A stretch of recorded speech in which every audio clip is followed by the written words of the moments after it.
This is our healing place. It's where the wedge-tailed eagles fly. It's where we're surrounded by the bush. We've got our horses, the dogs, and this is the place where my father said, it's a miracle place. It's wonderful, wonderful, he said.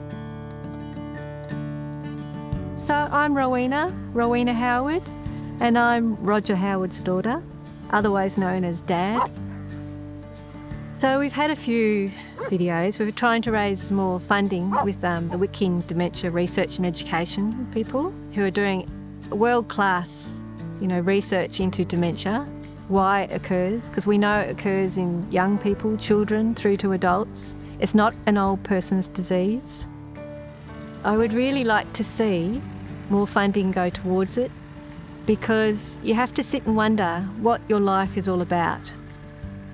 To find that your whole memory of your entire life, of the woman you used to live with and marry, your children, your friends, everything has gone.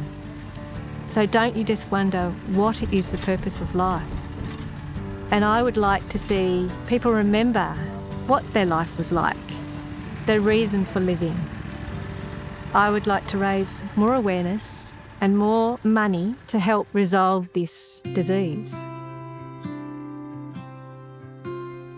I knew deep down Dad needed to be with us and that we could offer him a life, well lived. For our family, Grant and I, we never wanted to put Dad into a home, because deep down I actually thought my father would become quite fearful and fight against the system, so to speak.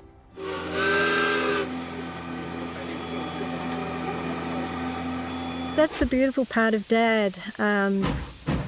He always wanted to drive steam trains when he was a little kid. And he used to go to the Blue Mountains, and he and his brother would run down to the tracks and watch the steam trains, go up and down the lines. And he kind of put it all aside for his professional work, his science work. But when he retired, that kind of youthful exuberance came back, and he could relive his true love, which was steam trains.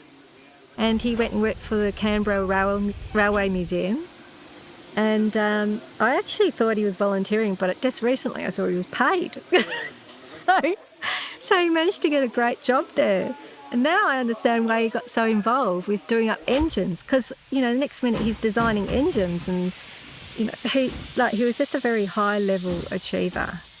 He went and learnt how to weld properly, got his certificates, and he was just incredible, his focus. So, he was train obsessed.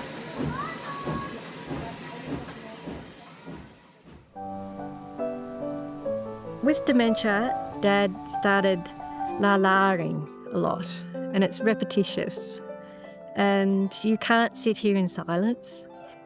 It was actually miracle music.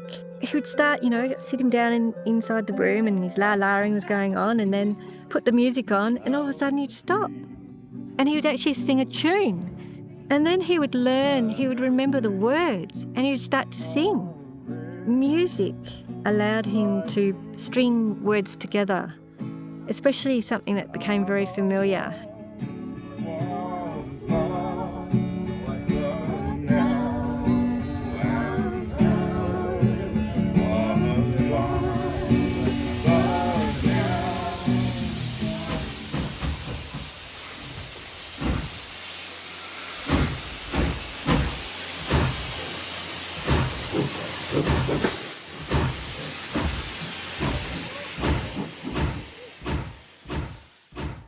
When you get old, I found animals, you emit a quiet confidence about yourself as you age, and animals are attracted to that. And so I'd find Dad sitting out at Gretna in particular.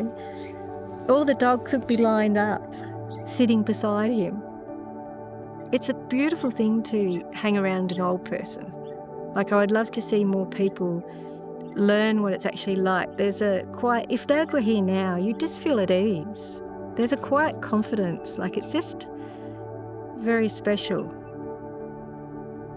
You get to see a kind of side to your parent that you wouldn't ordinarily see until you start to care for someone. And this person just needs help, and so does whoever's going to look after that person. It's been a healing journey all round. Me learning about my father, learning about his personality and learning about what we can do as a community to look after the aged. I think death needs to be discussed in our society. There was, just an amazing beauty in the room. I really felt a spiritual presence, and it wasn't just like it's a spiritual presence. This thing was massive. It almost pushed me out of the room. It just felt so mighty and so big, and I didn't recognise what it was. And when I actually went and I could feel it, because I posted a bit on Facebook, and I was going to say, gee, don't worry about death. It's absolutely beautiful. It's actually really peaceful. It's the most beautiful end to life, like giving birth. Nature helped us no end. It gave us a place to walk in, to reflect on moods, behaviour. It provides answers. It fills in voids, spaces where you don't sometimes get an answer from another human being. It might be a bird perched on a branch calling. It might be an owl calling at night. It might be the wedge-tailed eagles just soaring in the sky, which we watch all the time. It's not until people reach a real crisis point, it's not until they bring themselves out into the country that you truly see the power of nature. And nature was what gave Dad a very long life with his dementia. I don't want to see people hidden away with dementia. Dad's legacy was he was a medical scientist, and he really cared about his community. He really wanted to help the community. He wanted to make the world a better place with health, and he put 42 years into doing that. So that's Dad's legacy.